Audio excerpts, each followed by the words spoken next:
السلام علیکم اسٹوڈنٹس، امید ہے آپ سب خیریت سے ہوں گے۔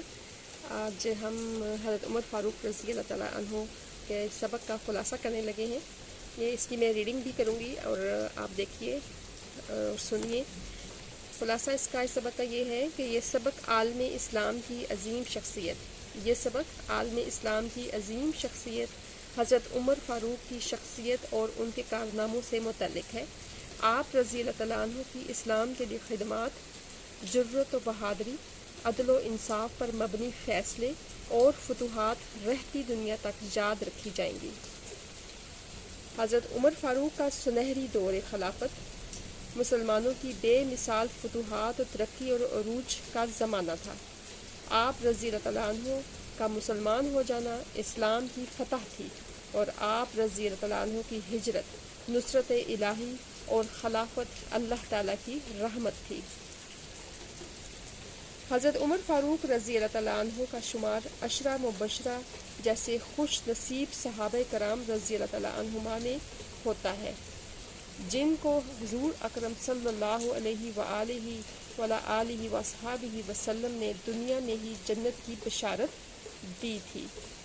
آپ رضی اللہ تعالیٰ عنہ کی پیاری بیٹی حضرت حفصہ رضی اللہ تعالیٰ عنہا حضرت محمد صلی اللہ علیہ وآلہ وسلم کی زوجہ محترمہ تھیں۔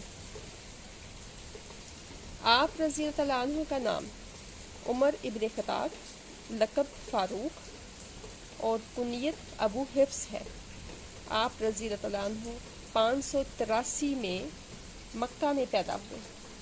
پہلوانی، فن کشتی اور شاہ سواری کے فن میں ماہر تھے، لکھنا پڑھنا بھی جانتے تھے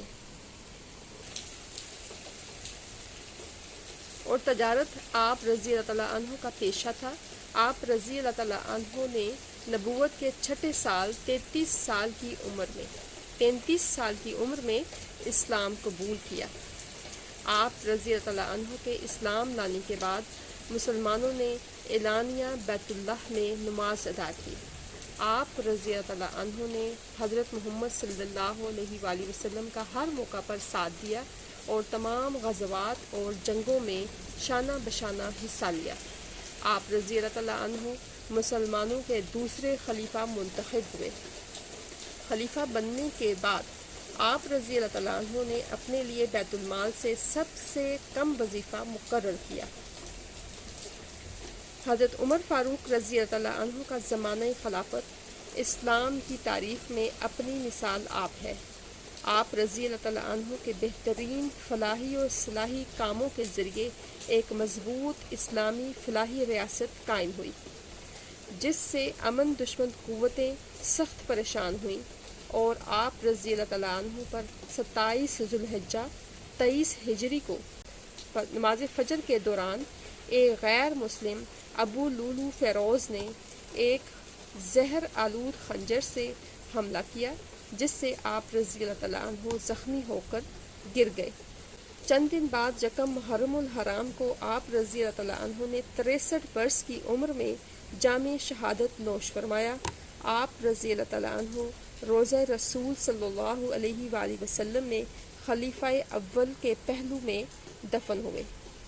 انا للہ و انا الیہ راجعون۔